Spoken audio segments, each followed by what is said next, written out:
président Talon a fait beaucoup de tapage sur le fait qu'il avait envoyé un émissaire vers son frère Tchani, mon frère qu'on affame parce que Macron l'a voulu. Au Bénin, quand les gens parlent de base, il n'y a pas de base. Je n'ai jamais parlé de ça. Aujourd'hui, je parlerai de ça. De quoi s'agit-il?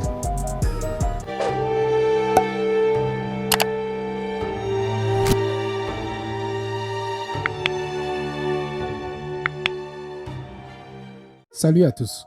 Aujourd'hui, on va plonger au cœur de l'actualité brûlante entre le Niger et le Bénin. Le président Tchani Abdourahmane vient de faire des révélations fracassantes sur les relations tendues entre ces deux pays voisins.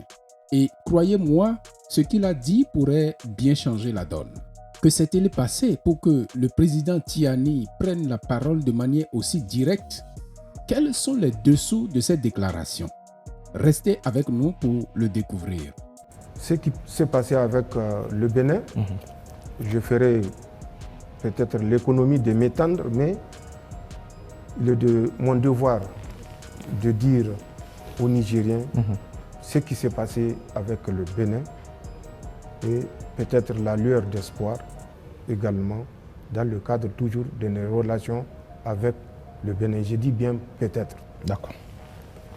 Le 30 juillet, quand la CEDEAO avait décidé de mettre le Niger sous embargo, le président Talon, c'est à partir d'Abuja qu'il avait appelé pour dire d'interrompre tout chargement, tout franchissement des moyens nigériens.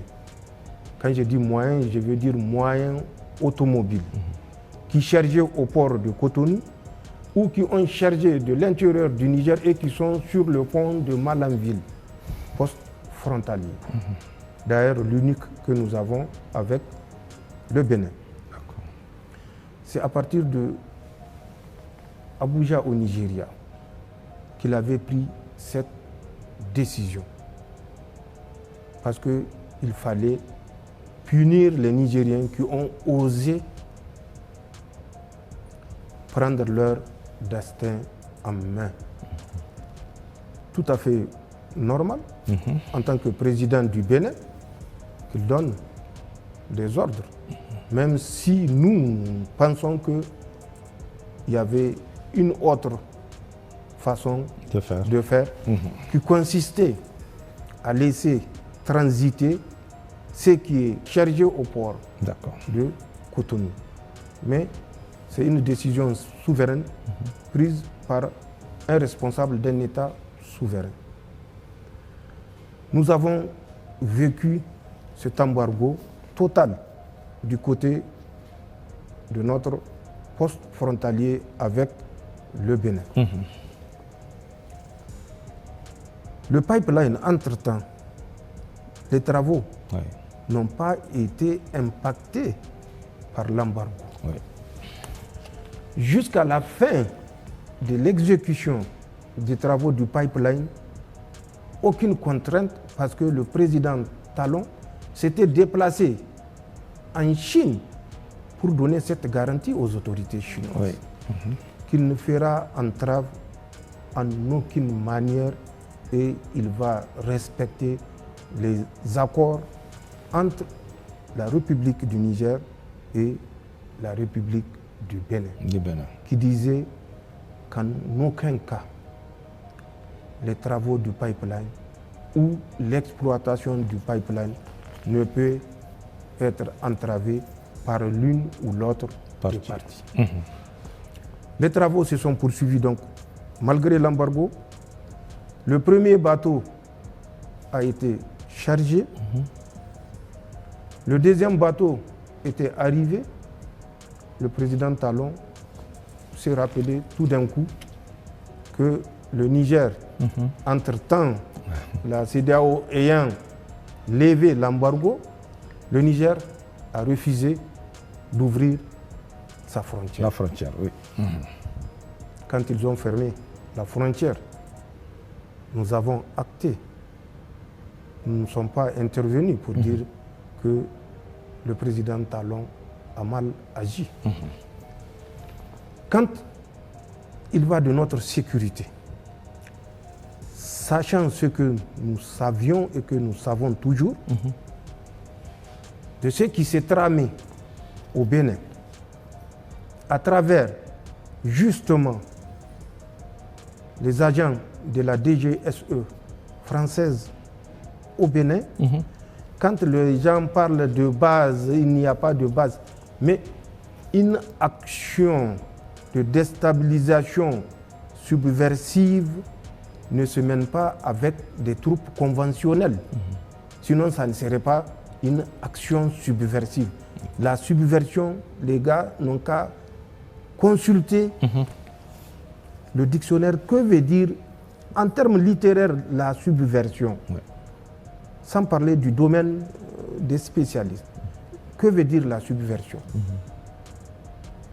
Donc, le fait de dire qu'il n'y a pas de base, c'est des camps avancés pour lutter contre le terrorisme. Mais nous savons ce que nous savons. Nous savons ce qui s'est passé au Bénin.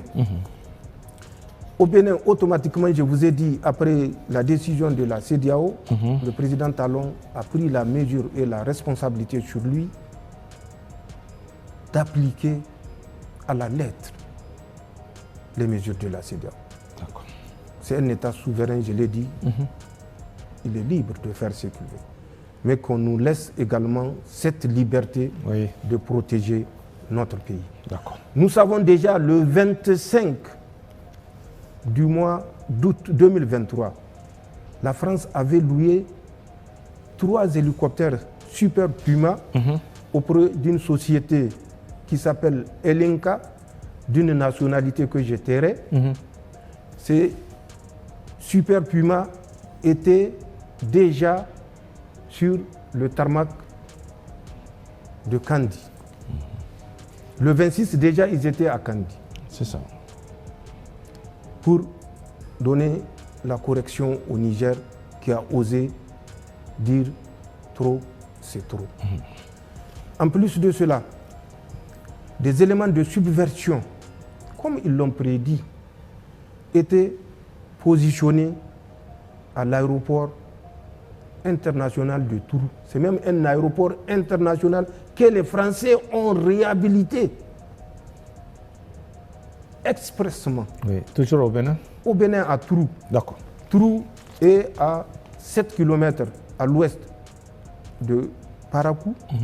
L'aéroport international de Tourou est à 6,8 km à l'ouest de Tourou. D'accord.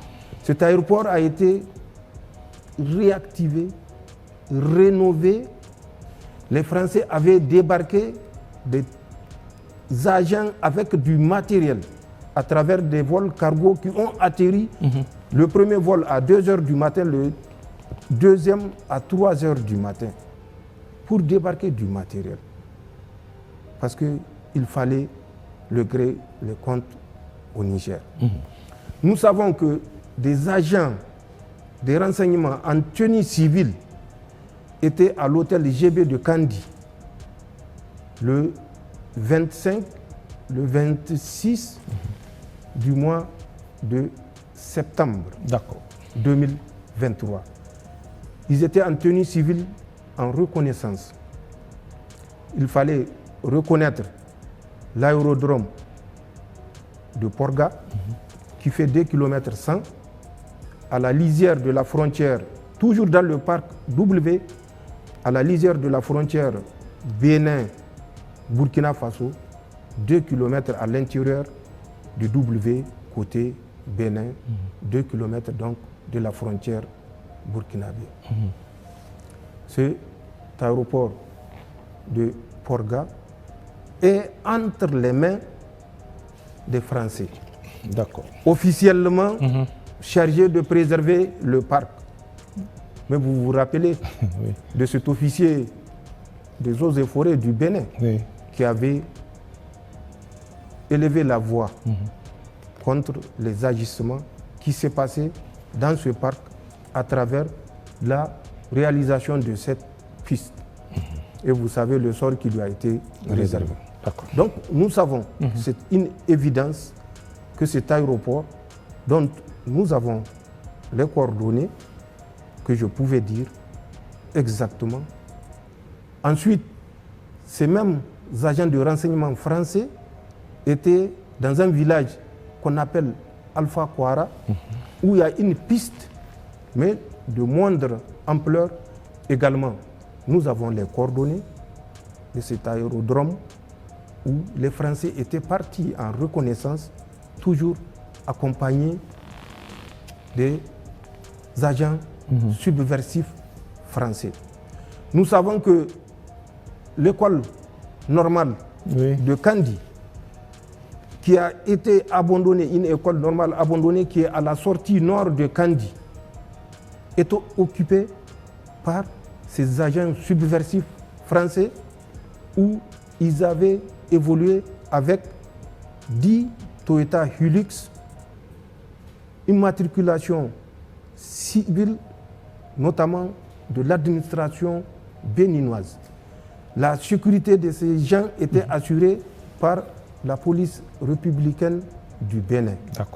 Nous savons également, toujours dans leur recherche des points, des positions à partir desquelles ils vont déstabiliser le Niger, ces mêmes agents ont effectué une mission de reconnaissance sur les hauteurs sud-ouest du village qu'on appelle Madikali. Nous savons tout cela avec les effectifs précis. Je le rappelle, ce n'est pas des bataillons, ce n'est pas des compagnies, mais c'est des groupes d'agents subversifs qui évoluaient en tenue civile et avec des éléments des forces armées béninoises eux-mêmes en tenue civile. Donc nous savions tout ça. Nous savions mieux que ça des vols de reconnaissance que les Français faisaient à partir du Bénin. Et en prenant souvent les précautions pour rester à l'intérieur du territoire béninois. Mais comme ils ont une grande capacité de zoom, ils pouvaient prendre des images, découvrir des points de passage, découvrir des points de vulnérabilité, découvrir nos positions. Mais étant à l'intérieur du Bénin, nous ne pouvons pas agir sur ces éléments, ni agir contre ces éléments. Donc nous savions tout ça. Nous l'avons dit, le Bénin n'a pas semblé nous écouter. Les gens ont fait du dilatoire pour dire qu'il n'y a pas de base, il n'y a pas de régiment, il n'y a pas de brigade, il n'y a pas de bataillon. Nous n'avons jamais dit qu'il y a des bataillons. Il y a des agents de déstabilisation subversive français à l'intérieur du Bénin. Ils ont fait leur relève début du mois de juillet. Nous les suivons. Une nouvelle équipe est venue. Leurs relèves ont eu lieu le 5 juillet. Nous le savons. Qu'ils sachent que nous le savons. Et qu'ils s'en tiennent pour dire que nous épions tous leurs faits et gestes. Ces agents français étaient ceux-là même qui ont donné des instructions directes aux terroristes pour vider tous les villages agricoles de la région de Tillabéri. Ils ont donné des instructions claires de massacrer des populations pour les pousser à quitter et ne pas exercer d'activités agricoles. Nous le savons. Ils ont fait pire que ça. Mais nous savons tout ça et nous tenons compte de tout cela pour décider de la sécurité des populations nigériennes. Le Bénin, le président Talon a fait beaucoup de tapage sur le fait qu'il avait envoyé un émissaire vers son frère Tchani, un frère qu'on affame parce que Macron l'a voulu, Oui. et un frère qu'on pense qu'il y a encore des liens de fraternité avec ce frère qu'on a voulu déstabiliser. Mais rétablissons les faits, puisque je n'ai jamais parlé de ça. Aujourd'hui, je parlerai de ça. De quoi s'agit-il? Le 26 du mois de juin, le PDG de China National Oil Development Company était venu ici, à Niamey. Je l'ai reçu en audience avec l'ambassadeur de la République populaire de Chine. Il a émis le vœu qu'une rencontre puisse avoir lieu, une rencontre tripartite. Au moment de l'audience, il y avait le conseiller technique en matière du pétrole, il y avait la DGA du WAPCO qui était présent. Je les avais instruits de prendre contact avec le ministre du pétrole pour trouver une date avant le 31, date à laquelle cette rencontre tripartite entre le Bénin, le Niger et WAPCO pouvait avoir lieu.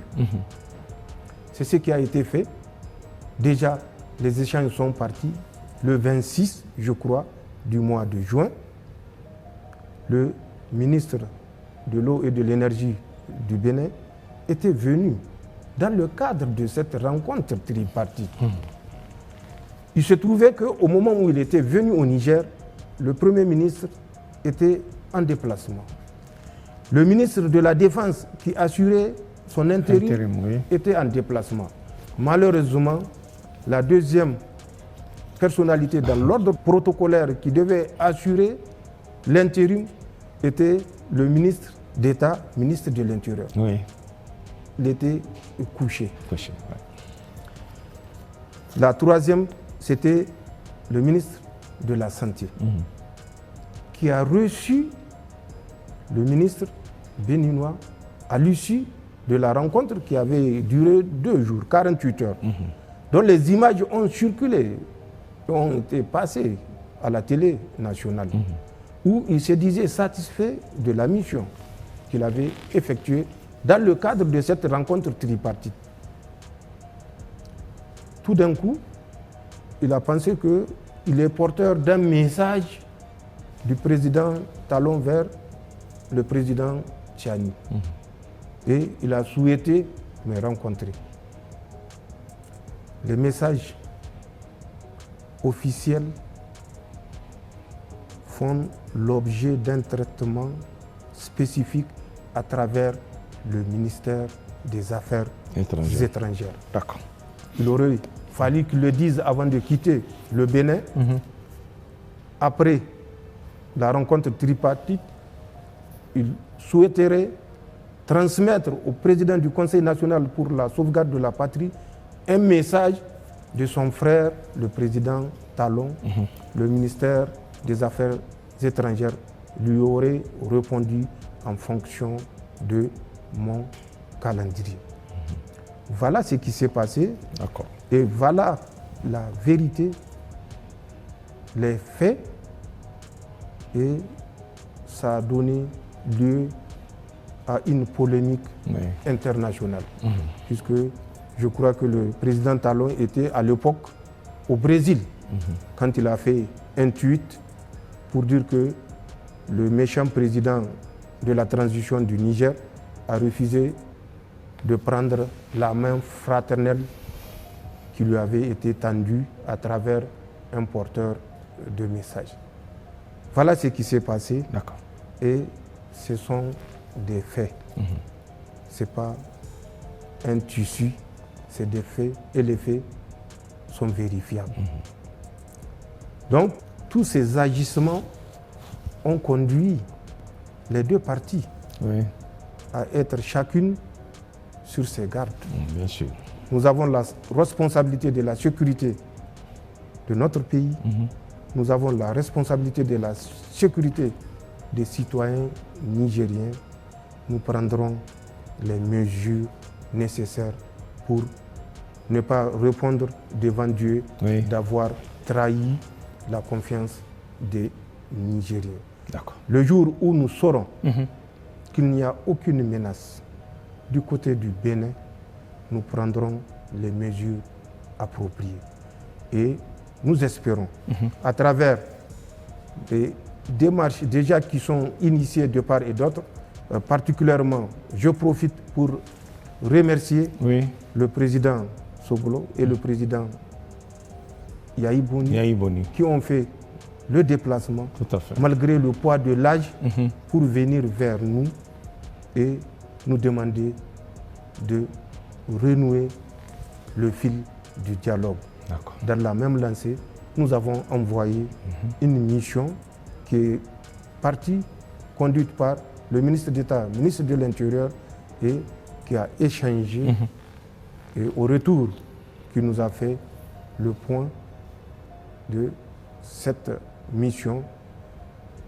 Il y a des perspectives, mais la sécurité est l'urgence la plus urgente. Donc, il y a des perspectives de reprise, mais la sécurité d'abord, conditionnées par des mesures de sécurité. C'est une question de responsabilité vis-à-vis du peuple nigérien. Alors, qu'est-ce que tout cela signifie? Pourquoi Tiani a-t-il choisi ce moment précis pour faire ces révélations? Décortiquons ensemble ce qui se cache derrière ces déclarations. Pour bien comprendre, revenons d'abord sur le contexte. Le 30 juillet 2023, la CEDEAO a décidé de placer le Niger sous embargo suite au coup d'État militaire qui a renversé le président Bazoum. Selon Tiani, c'est à partir d'Abuja, au Nigeria, que le président béninois Patrice Talon a ordonné l'interruption des échanges commerciaux avec le Niger, notamment le transit des marchandises par le port de Cotonou. Une décision qui, selon Tiani, visait à punir les Nigériens qui ont osé prendre leur destin en main. Cette décision de Talon soulève des questions. Pourquoi cette action est-elle drastique? Est-ce simplement pour se conformer aux décisions de la CEDEAO ou y a-t-il un jeu d'influence plus complexe derrière cela? Tiani va encore plus loin en insinuant que Talon ne se contente pas des décisions de la CEDEAO, mais qu'il agit sous influence directe de la France. Pour Tiani, cette attitude est révélatrice d'une volonté de maintenir un contrôle néocolonial sur la région en utilisant le Bénin comme pilier stratégique. Il décrit également comment, malgré l'embargo, les travaux du pipeline Niger-Bénin ont été maintenus grâce à une garantie donnée par Talon aux autorités chinoises. Cela montre un double discours. D'un côté, un respect des sanctions et de l'autre, la préservation des intérêts économiques. Qu'en est-il des opérations subversives françaises au Bénin? C'est ici que les choses deviennent vraiment intéressantes. Tiani accuse la France d'utiliser le Bénin comme base pour des opérations subversives contre le Niger. Il parle de la présence d'agents français opérant sous couverture civile dans les zones stratégiques comme Kandi et Parakou. Il mentionne même des vols de reconnaissance et des activités militaires déguisées qui visent à affaiblir le Niger de l'intérieur. Ces accusations sont extrêmement graves. Si elles sont fondées, elles pourraient non seulement détériorer les relations entre le Niger et le Bénin, mais aussi affecter l'image de la France en Afrique de l'Ouest.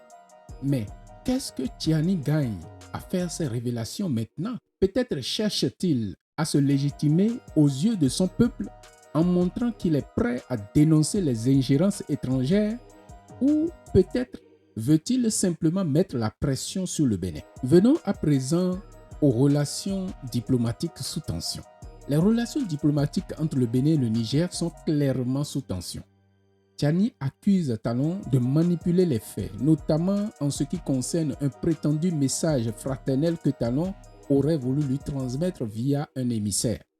Selon Tiani, ce message n'était qu'une tentative de communication indirecte, mal préparée et qui a été grossièrement interprétée par la suite, créant une polémique internationale. Dans ce contexte, il est évident que la confiance entre ces deux nations est brisée. Mais quelles sont les conséquences de tout cela pour l'avenir sur la sous-région? Pour l'instant, les deux pays semblent prêts à rester sur leurs positions respectives, avec un Bénin qui ne cache pas son alignement sur les décisions de la CEDEAO et une France toujours présente en arrière-plan. En conclusion, les révélations de Tiani ne sont pas seulement les accusations en l'air, elles sont un signal fort non seulement pour le Bénin, mais aussi pour toute l'Afrique de l'Ouest. Elles montrent les tensions croissantes et les jeux de pouvoir qui se trament dans l'ombre des relations diplomatiques. Que va-t-il se passer maintenant? Le Bénin et le Niger vont-ils pouvoir renouer le dialogue ou sommes-nous à l'œuvre d'une escalade encore plus dangereuse? Et vous, qu'en pensez-vous? Le Bénin est-il vraiment coupable de ce que Tiani lui reproche ou est-ce une stratégie politique pour renforcer son pouvoir au Niger? Laissez vos réflexions dans les commentaires. Nous avons hâte de lire vos avis. Merci d'avoir regardé cette vidéo. Si elle vous a plu, n'oubliez pas de la liker, partagez-la et surtout, abonnez-vous pour ne rien rater de nos prochaines analyses. À bientôt.